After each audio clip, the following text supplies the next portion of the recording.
दोस्तों आज हम जिस बुक के बारे में बात कर रहे हैं उस बुक का नाम है दोगलापन, जिसको अशनीर ग्रोवर ने लिखा है। दोस्तों अशनीर ग्रोवर भारत के जाने माने एंटरप्रेन्योर हैं। सबसे पहले उन्होंने अलविंदर ढींडसा के साथ ग्रोवर नाम की स्टार्टअप शुरू की थी। उससे निकलने के बाद उन्होंने भारत पे नाम की कंपनी भी शाश्वत नाकर्णी के साथ मिलकर शुरू की, जो आज भारत की एक प्रसिद्ध यूनिकॉर्न बन चुकी है। यह कंपनी डिजिटल पेमेंट और छोटे बिजनेस को ऑनलाइन लोन देने का कार्य करती है। हाल ही में अशनीर ने अपने अनुभवों के आधार पर दोगलापन नाम की किताब लिखी है। तो आइए इस बुक को शुरू करते हैं। Chapter first, don't trust people blindly. जब अशनीर अमेरिकन एक्सप्रेस कंपनी के लिए काम करते थे तो उनकी मुलाकात अलविंदर ढींडसा से हुई। उस समय अलविंदर ग्रोवर स्टार्टअप शुरू करने जा रहे थे। उन्होंने अशनीर से कहा कि मुझे इन्वेस्टर्स के लिए प्रेजेंटेशन बनाने में मदद करो। अशनीर ने एक बहुत अच्छी प्रेजेंटेशन बनाई और उन्हें फंडिंग मिल गई। इससे प्रभावित होकर अलविंदर ने अशनीर से कहा कि आप भी हमारी स्टार्टअप में पार्टनर बन जाओ। लेकिन उस समय अमेरिकन एक्सप्रेस से अशनीर को 80 लाख महीने की सैलरी मिलती थी। अलविंदर ने कहा कि हम तुम्हें 40 लाख दे सकते हैं और 40 लाख के ग्रोवर के शेयर भी देंगे। इस पर अशनीर ने शर्त रखी कि अगर कंपनी की वैल्यू 8 मिलियन हो जाती है तो उसे 100 करोड़ दिया जाए। अलविंदर ने यह बात मान ली। इसके बाद अशनीर ने ग्रोवर के लिए बहुत अच्छे से काम किया और ग्रोवर आकार में बढ़ती चली गई। अशनीर ने ग्रोवर पर हुए बहुत सारे केस भी लड़े और जीते भी, लेकिन अशनीर ने देखा कि कंपनी कुछ बेकार लोगों को भी हायर कर रही थी और बहुत जूनियर्स को अशनीर से भी ज़्यादा सैलरी दी जाती थी। जब उन्होंने अलविंदर को इसके बारे में कहा तो अरविंदर ने उन्हें जॉब छोड़ देने के लिए कहा। तब कंपनी की वैल्यू 4 मिलियन के लगभग हो चुकी थी। इस तरह से अशनीर के 10 करोड़ बनते थे, लेकिन अलविंदर ने उन्हें 1 करोड़ से भी कम रुपए दिए और उन्हें नौकरी से भी जाना पड़ा। तभी से अशनीर ने सीख लिया कि कभी भी किसी पर आंख बंद करके विश्वास नहीं करना चाहिए और हमेशा लिखित कॉन्ट्रैक्ट ही साइन करना चाहिए। Chapter second, don't tell your secrets. जब अशनीर आईआईटी में पढ़ते थे तो एक बार उन्होंने फ्रांस की फेलोशिप का नोटिस देखा। केवल 5 बच्चों को ही यह फेलोशिप दी जाने वाली थी। यह बात अशनीर ने बाकी बच्चों को नहीं बताई, क्योंकि अगर सभी बच्चे अप्लाई कर देते तो शायद उन्हें फेलोशिप नहीं मिल पाती। इसलिए जिन बच्चों ने उस नोटिस को पढ़ा, केवल उन्होंने अप्लाई किया। उनकी संख्या बहुत कम थी, इसलिए अशनीर को आराम से फ्रांस की स्कॉलरशिप मिल गई थी। स्कॉलरशिप में उन्हें बहुत ज़्यादा पैसा भी मिला और उनकी फीस भारत की फीस के बराबर ही लग रही थी। इससे उन्होंने सारा यूरोप घूम डाला और वहाँ से काफ़ी इन्फॉर्मेशन और ज्ञान भी अर्जित किया, जिससे उन्हें आगे चलकर अपनी कंपनी बनाने में काफ़ी मदद मिली। इसलिए अशनीर के मुताबिक हमें किसी को भी अपने सीक्रेट्स नहीं बताने चाहिए। Chapter third, spend time with experts. इस चैप्टर में अशनीर बताते हैं कि हमें कभी भी अपने आप को परफेक्ट और महान नहीं समझना चाहिए।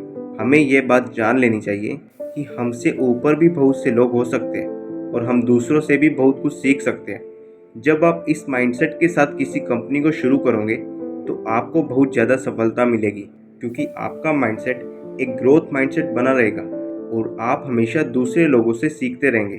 अशनीर जब फ्रांस गए थे तो उन्होंने वहाँ के लोगों को नज़दीक से देखा।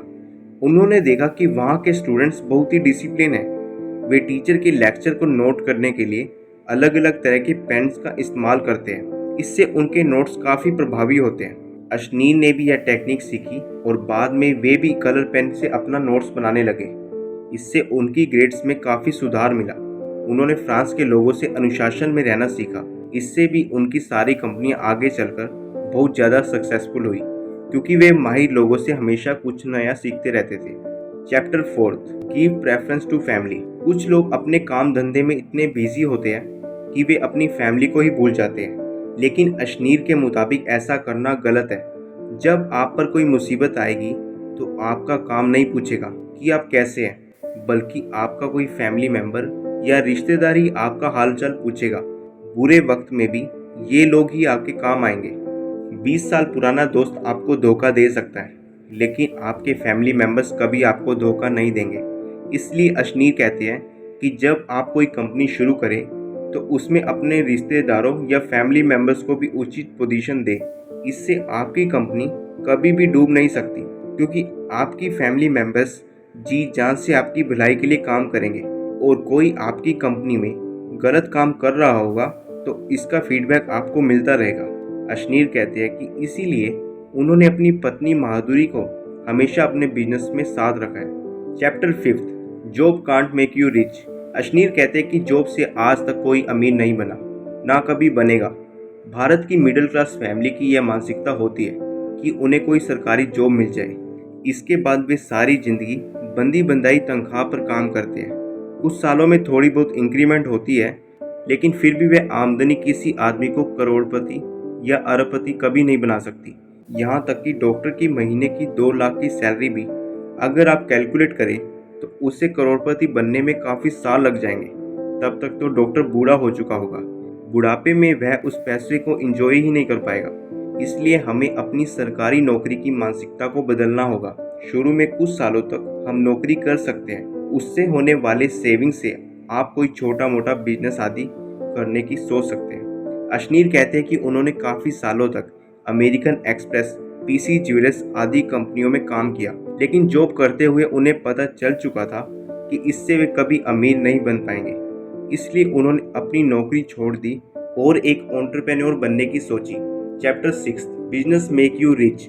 अशनीर कहते हैं कि अगर आप लाइफ में आगे बढ़ना चाहते हैं तो आपको कोई बिजनेस, कंपनी या स्टार्टअप शुरू करने के बारे में सोचना चाहिए।